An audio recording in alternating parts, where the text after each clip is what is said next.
bienvenue à tous, on se retrouve aujourd'hui pour une nouvelle vidéo. Donc on prend le kit de cours, dans l'onglet 11, on va continuer le chapitre.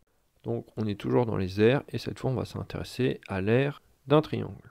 Alors on va prendre un triangle quelconque ABC, et on va tracer à l'intérieur une hauteur. Donc là j'ai tracé la hauteur issue du sommet C. Donc cette hauteur je l'appelle H, et le pied de la hauteur c'est D. Ensuite je vais tracer à l'extérieur le rectangle qui contient parfaitement le triangle, dont la largeur est égale à la hauteur et dont la longueur est égale au côté AB. Je vais mettre en couleur les deux triangles roses, et là on va regarder et on va voir que en fait ces deux triangles-là, c'est les mêmes que les deux triangles qui sont à l'intérieur du triangle rouge. Donc le bleu est égal à celui-là et le vert est égal à celui-là. Sachant que la somme des deux là, ça fait tout le rouge, c'est-à-dire que la somme du bleu et du vert, ça va refaire tout le rouge. Donc c'est-à-dire que dans le rectangle, j'ai deux fois le rouge. Donc c'est-à-dire que le rouge, il représente la moitié du rectangle. On remonte.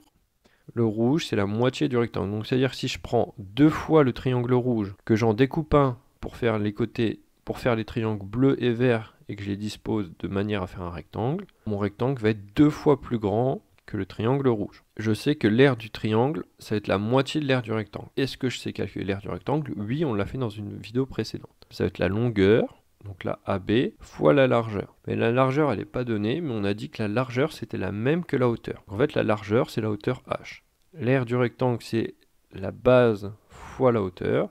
Donc le triangle, sachant que c'est la moitié, ça va être base fois hauteur divisé par 2. Donc propriété, l'aire d'un triangle de base B et de hauteur H est, donc le A calligraphié, base fois hauteur divisé par 2. On peut noter ça, B fois H divisé par 2. Alors dans un triangle, on rappelle, la hauteur, ça va être le segment là qui passe par un des sommets et qui coupe le côté opposé perpendiculairement. J'aurais très bien pu considérer la hauteur issue du point C, et dans ce cas-là, ça aurait été BA qui aurait été la base. J'aurais très bien pu prendre la hauteur issue du point A, et dans ce cas-là, ça aurait été BC qui aurait été la base. Mais généralement, on a tendance à représenter les triangles avec la base vers le bas, vers le sol.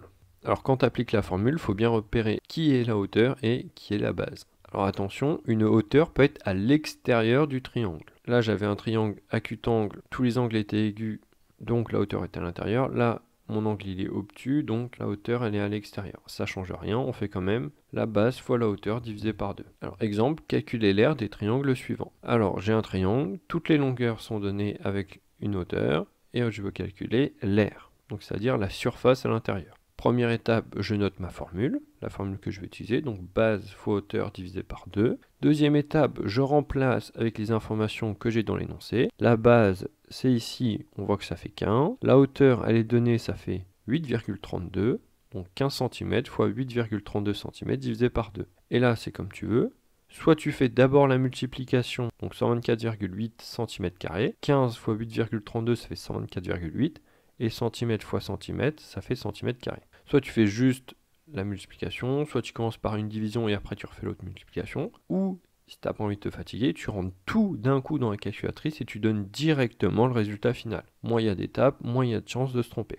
La formule, on remplace, on calcule avec la calculatrice. C'est là et pas obligatoire. Deuxième exemple.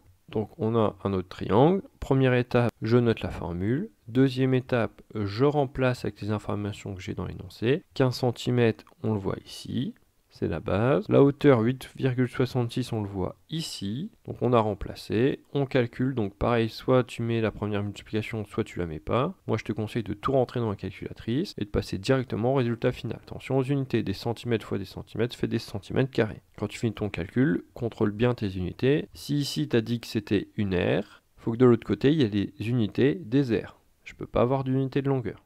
Voilà, c'est tout pour cette leçon. Donc apprends bien les formules, entraîne-toi en faisant des exercices. Si tu as du mal, tu peux revoir la vidéo et on se voit une prochaine fois pour une prochaine séance. Au revoir.